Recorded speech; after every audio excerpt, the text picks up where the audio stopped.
En el continente americano, concretamente en Norteamérica, existe desde hace cientos de años una leyenda que ha aterrado a generaciones enteras, y aunque a día de hoy es interpretada como pura ficción por la mayoría de personas, aún hay gente que afirma que es real. Se trata de la leyenda de los skinwalkers, seres que en cada cultura presentan un origen distinto pero cuyas características no varían entre versiones. El origen de la leyenda se remonta a los pueblos nativos de América del Norte. En la versión original, un skinwalker es un ser humano que tiene la capacidad de cambiar su apariencia por la de un animal mediante brujería, pero conservando su intelecto y razonamiento humanos, y que generalmente utiliza esta habilidad con fines malignos. Algunos colonizadores europeos que se convirtieron en los actuales estadounidenses adoptaron esta leyenda y desarrollaron su propia versión. Incluso en la actualidad muchos de ellos afirman haber visto a estas criaturas en los bosques de la América profunda. Existen otras versiones sobre la naturaleza de estas criaturas. Algunas afirman que no son humanos, sino que son una especie completamente distinta que adopta la forma de distintos animales o de humanos a su antojo, y cuya presa principal son los humanos. Esta teoría se relaciona con el fenómeno conocido como Valle Inquietante.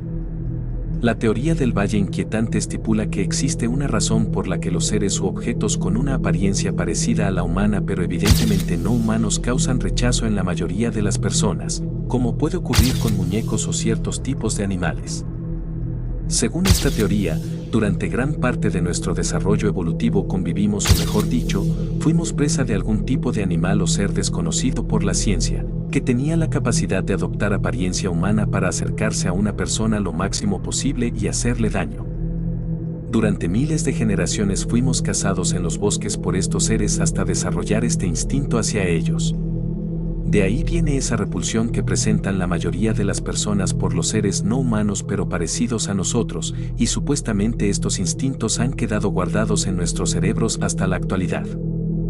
Hay personas que no dudan en apoyar esta teoría y que afirman que estos seres desconocidos eran skinwalkers y que además siguen habitando los bosques de Estados Unidos y Canadá, siendo responsables de gran parte de las desapariciones anuales en estas zonas.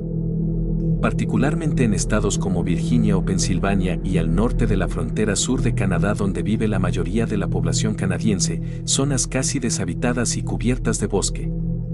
La creencia popular es que todos estos sucesos se reducen a América del Norte, sin casi ningún reporte en México, pero les aseguro por experiencia propia que estos seres sí son reales y su rango de distribución es mucho más amplio de lo que se piensa.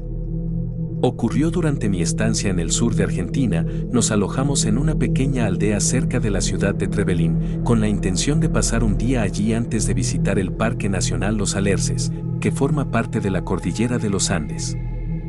Aquella aldea fue el lugar para alojarnos más cercano al parque natural que pudimos encontrar. No contaría con más de 30 casas y las calles no estaban pavimentadas. Nos quedamos en un pequeño hotel destinado a los turistas que generalmente seguían la misma ruta que nosotros.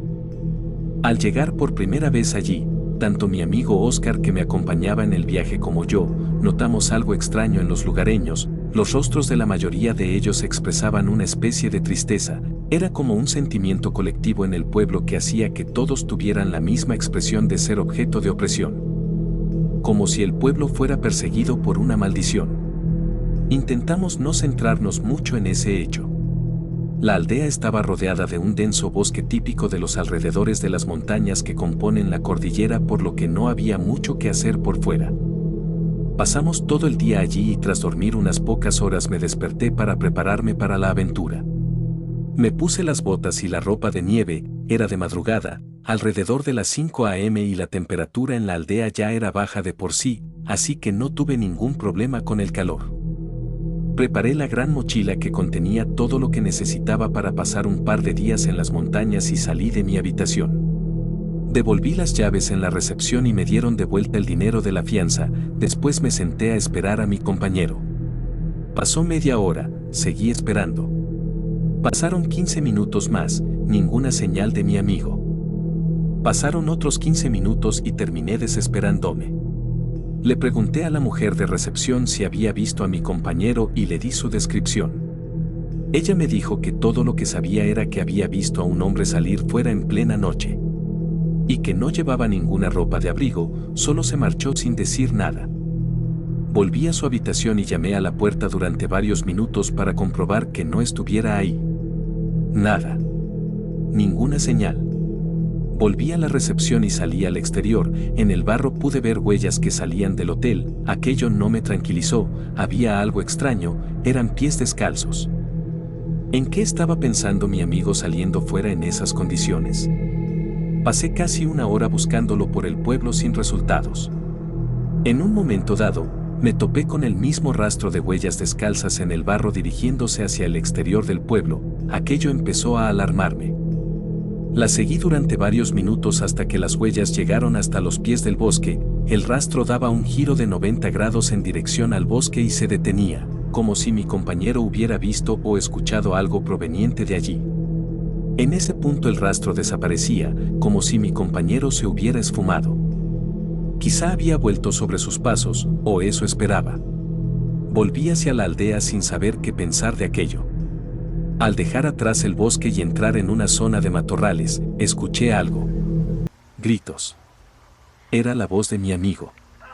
Lo seguí hasta llegar al pie de una colina. La luz del sol apareció en el horizonte. Fue entonces cuando lo vi. En lo alto de la colina estaba mi amigo, aunque solo podía ver su silueta, pero sabía que era él por su voz. Caminé hacia él para comprobar qué era lo que le pasaba. Me acerqué lo suficiente como para ver mejor su silueta en el horizonte. Fue entonces cuando me di cuenta de que algo no cuadraba, sus movimientos torpes, la forma en la que gritaba por ayuda sin apenas moverse un centímetro, como si fuera una grabación, como si no fuera él realmente. Algo dentro de mí me gritó que saliera de allí lo antes posible. Corrí hacia el pueblo hasta que no pude más. Cuando llegué me derrumbé del cansancio. Me había lesionado el tobillo, pero el miedo había hecho que no me diera cuenta. La visita al Parque Nacional se canceló. Salieron varias partidas de búsqueda para encontrar a mi amigo, pero lo único que se llegó a encontrar fueron trozos de ropa con manchas de sangre. Jamás fue encontrado. Una cosa me quedó clara: si no hubiera salido antes de allí, posiblemente habría acabado igual que él. Dicen que los skinwalkers utilizan los últimos sonidos que emiten sus víctimas para atraer nuevas presas, que fue probablemente la manera mediante la cual aquella cosa atrajo a mi compañero en primer lugar, y si tú les escuchas a ellos, es porque ellos ya te han detectado a ti. Lo que escuché ese día seguramente fueron las últimas palabras de mi amigo, y desde luego estoy seguro de que aquella cosa no era él.